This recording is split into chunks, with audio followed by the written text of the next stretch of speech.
ನಾನಿಲ್ಲಿ lunch box ಜೊತೆಗೆ evening snacks ಕೂಡ ಮಾಡ್ತಿದ್ದೀನಿ. ಫಸ್ಟ್ ನಾನಿಲ್ಲಿ ಒಂದು ಕ್ಯಾರೆಟ್ನ ತುರ್ಕೊಂಡಿದ್ದೀನಿ ಆ್ಯಂಡ್ ಬೀನ್ಸ್ ಆ್ಯಂಡ್ ಈರುಳ್ಳಿನ ನಾನು ಚಾಪರ್ನಲ್ಲಿ ಪುಟ್ಟದಾಗಿ ಚಾಪ್ ಮಾಡ್ಕೊಂಡಿದ್ದೀನಿ, ತುಂಬ ಸಣ್ಣಕ್ಕೆ. ಇದೇ ರೀತಿ ಮಾಡ್ಕೋಬೇಕು. ಸೊ ನೆಕ್ಸ್ಟು ನಾನು ಚೂರು ಚಿಲ್ಲಿ ಪೌಡರ್, ಜೀರಾ ಯೂಸ್ ಮಾಡಿದ್ದೀನಿ ಆ್ಯಂಡ್ ಪೆಪ್ಪರ್ ಪೌಡರ್, ಸ್ವಲ್ಪ ಸಾಲ್ಟು ಎಷ್ಟು ಬೇಕಾಗುತ್ತೆ ನೋಡಿಕೊಂಡು ಹಾಕ್ಕೋಬೇಕಾಗತ್ತೆ. ಆ್ಯಂಡ್ 1 ಬೌಲಷ್ಟು ನಾವು ಗೋಧಿ ಹಿಟ್ಟು ತೊಗೊಂಡಿದ್ದೀನಿ ನಾನು. ನೆಕ್ಸ್ಟು 1 ಕಪ್ ರೈಸ್ ಫ್ಲೋರ್ ತೊಗೊಂಡಿದ್ದೀನಿ, ಅಕ್ಕಿ ಹಿಟ್ಟು. ಅದಿಷ್ಟನ್ನು ಚೆನ್ನಾಗಿ ವಾಟರ್ ಹಾಕ್ಕೊಂಡು ಮಿಕ್ಸ್ ಮಾಡಿಕೊಳ್ಳೋಣ. ನೋಡಿ, ಈ ರೀತಿ ಸ್ವಲ್ಪ ತಿಕ್ಕಾಗಿದ್ದರೆ ಸಾಕಾಗತ್ತೆ.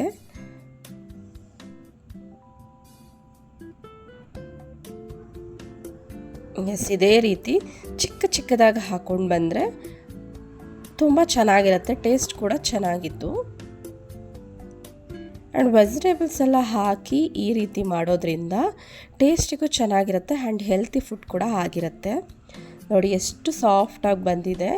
ಹಾಗೆ ಸ್ವಲ್ಪ ಮಿಕ್ಕಿದ್ರಲ್ಲಿ ನಾನು ಸಣ್ಣ ರವೆನ ಮಿಕ್ಸ್ ಮಾಡಿ ಡೀಪ್ ಫ್ರೈ ಮಾಡ್ಕೊಂಡಿದ್ದೀನಿ, ಆಯಿಲ್ ಯೂಸ್ ಮಾಡಿ. ನಾನು ಈ ರೀತಿ ಸಣ್ಣದಾಗಿ, ಇದು ಕೂಡ ಕ್ರಿಸ್ಪಿ ಆಗಿತ್ತು ಚೆನ್ನಾಗಿ. ನೋಡಿ, ಲಂಚ್ ಬಾಕ್ಸ್ ರೆಡಿ ಆಗಿದೆ. ನೆಕ್ಸ್ಟ್ ಇಲ್ಲಿ ಈವ್ನಿಂಗ್ ಸ್ನ್ಯಾಕ್ಸ್ಗೆ ಅಂತ ನಾನಿಲ್ಲಿ 3 ಪೊಟಾಟೊ ತೊಗೊಂಡೆ ಫ್ರೆಂಚ್ ಫ್ರೈ ಮಾಡೋದಕ್ಕೆ. ನೋಡಿ, ಈ ರೀತಿ ಎಲ್ಲ ಚಿಪ್ಪನ್ನು ತೊಗೊಂಬಿಡೋಣ. ಫಸ್ಟೇ ವಾಶ್ ಮಾಡಿ ಇಟ್ಕೊಂಡು ಅದನ್ನು ಒಂದು ಕ್ಲಾತ್ ತೊಗೊಂಡು ಒರೆಸ್ಕೊಬೇಕು ನೀಟಾಗಿ. ಆ್ಯಂಡ್ ಈ ರೀತಿ ಸಣ್ಣದಾಗಿ ಒದ್ದಕ್ಕೆ, ಸ್ವಲ್ಪ ದಪ್ಪನೇ ಇರಲಿ, ಅದೇ ರೀತಿ ಎಲ್ಲನೂ ಕಟ್ ಮಾಡ್ಕೊಬೇಕಾಗತ್ತೆ. ನೋಡಿ, ಇದೇ ರೀತಿ. ಇದು ತುಂಬ ಚಿಕ್ಕದಾಗಿತ್ತು ಪೊಟಾಟೊ. ದಪ್ಪದಾಗಿದ್ದರೆ ತುಂಬ ಚೆನ್ನಾಗಿರುತ್ತೆ, ದೊಡ್ಡ ಸೈಜಲ್ಲಿದ್ದರೆ.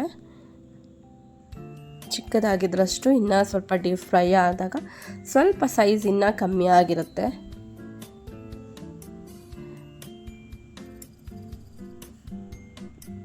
ಮನೇಲಿ ಇದ್ದಿದ್ದು ಇದೇ ಪುಟ್ಟ ಪೊಟಾಟೊಗಳು. ನಾನು ಫ್ರೆಂಚ್ ಫ್ರೈಲೇ ಮಾಡಲೇಬೇಕು ಅಂದರೆ ಮಾತ್ರ ನಾನು ತುಂಬ ದೊಡ್ಡ ಸೈಜ್ನ ತೊಗೊಂಡಿರ್ತೀನಿ.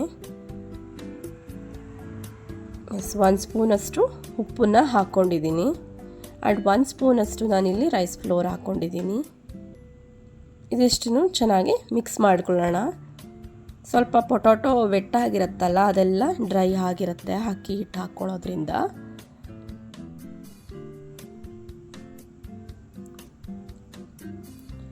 ಈಗ ಆಯಿಲ್ನ ಬಿಸಿ ಮಾಡಿಕೊಂಡು ಎಲ್ಲನೂ ಕೂಡ ಒಟ್ಟಿಗೆ ಹಾಕ್ಕೊಂಡಿದ್ದೀನಿ ನಾನಿಲ್ಲಿ. ಲೋ ಫ್ಲೇಮಲ್ಲಿ ಸ್ಟಾರ್ಟಿಂಗಲ್ಲಿ ಬೇಯಿಸ್ಕೊಬೇಕು. ನೆಕ್ಸ್ಟ್ ಹೈ ಫ್ಲೇಮ್ ಇಟ್ಕೊಂಡ್ರೆ ಸ್ವಲ್ಪ ಕ್ರಿಸ್ಪಿ ಚೆನ್ನಾಗಿ ಬರುತ್ತೆ ಅಂತ. ನೋಡಿ, ಆಗಿದೆ ಇಲ್ಲಿ.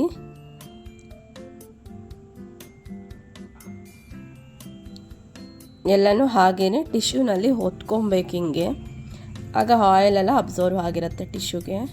ನೋಡಿ, ರೆಡಿ ಆಗಿದೆ.